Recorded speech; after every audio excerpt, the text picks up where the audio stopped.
Hello, my name is Stanley Heller. Welcome to The Struggle. The Struggle is shown on 20 cable stations from Vermont to New York City and 24/7 on the internet at thestruggle.org. In April, singer David Rovics gave a benefit concert in Old Lyme, Connecticut for the Palestinians in the Gaza Strip. Rovics is a wonderful story singer and a committed activist. A few days after the concert, I did an interview with him in Connecticut, and the bulk of our show today will be of that interview.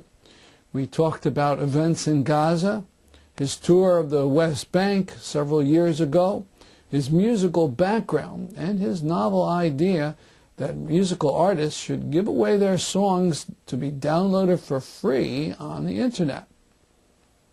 We begin with a song he gave at the benefit concert, a song about pirates.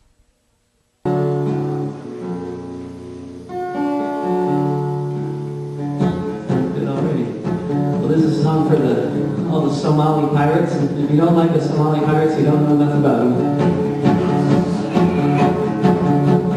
I went outside one day and a man was standing there. He had a great big beard and lots of hair. He said, won't you come down to the shore and join my jolly crew?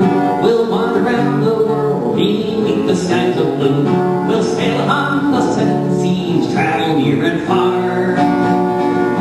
Rich and give to the poor and say har har har har.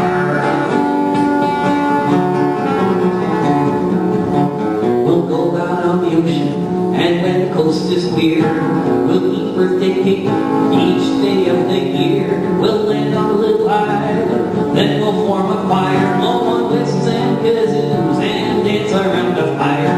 We'll sail on the seven seas, travel near and far. Take from the rich and give to the poor and say har har har har.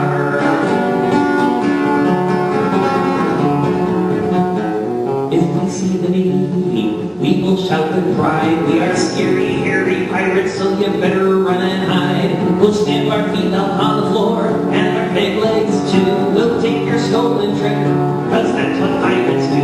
We'll sail on the seven seas, travel near and far. Take from the rich and give to the poor and say har har har har. We'll sail on the seven seas, travel near and far. Take from the rich and give to the poor and say har har har har.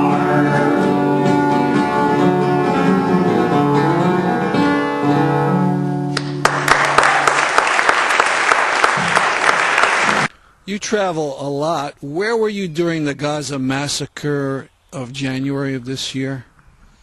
I was in Australia, and of all the sort of abstract places to be, I was at this huge sort of hippie festival called the Woodford Festival, and which was about as removed from the rest of the world, outside of some jungle in Malaysia or something. I mean, it was really just a strange place to be while such pivotal and horrendous world events were going on. But there were some good organizers from various socialist groups there at the festival who started right away putting up posters all over the place. Although that's not what they were planning on doing. It was kind of too bad they weren't planning on doing it, because it's a good place to organize. But in any case, some folks turned their vacations into working vacations there at the festival, and then when the festival was over, I was in Brisbane and Sydney and played at a protest in Brisbane. So what were your thoughts about what was going on?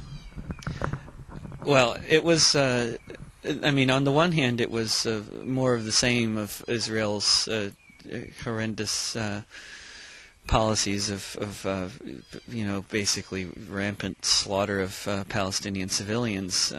But it also was there was also an aspect of it that was kind of a new move in the direction of even more horrific behavior, I think, in that they were using white phosphorus and the fact that they were besieging a walled ghetto that was already under occupation.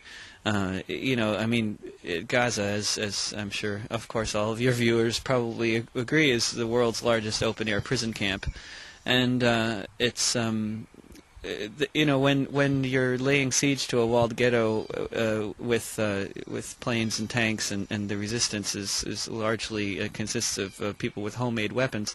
To me, as a lay student of history, it makes some obvious comparisons kind of inevitable. I mean, I don't know. It's like to ignore the Warsaw Ghetto Uprising when you're looking at this going on is kind of, to me, like ignoring the elephant in the living room.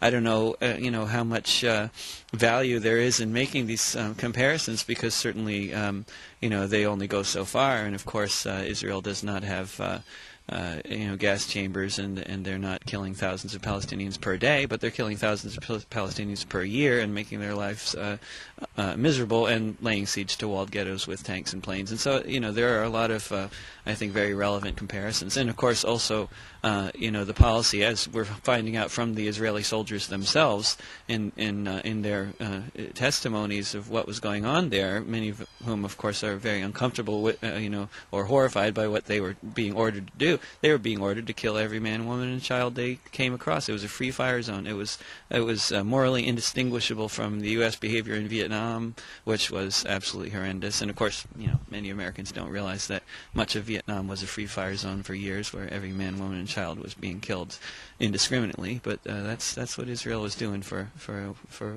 couple weeks there. Now, on March 13th of this year, Tristan Anderson was shot and grievously wounded in Berlin. And you wrote a piece that we put on the website, thestruggle.org. What were your thoughts about that? Yeah, well, I mean, I've known Tristan for years. He's been at lots of different events that I've been at. He's been organizing or doing indie media or many other things at lots of different protests and occupations of trees and other structures, and so it was naturally horrible to see that somebody else that I know has been killed in those kinds of circumstances.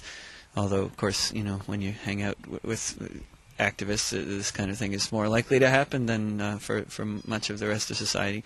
But it just, of course, it made the news more because he's not Palestinian, and Palestinians are killed like that all the time, and of course these supposedly non-lethal weapons are lethal and are only supposed to be used in certain ways that they by the Israelis and by the Americans and others are consistently used in ways they're not supposed to be used, and so making these supposedly non-lethal weapons into very lethal weapons.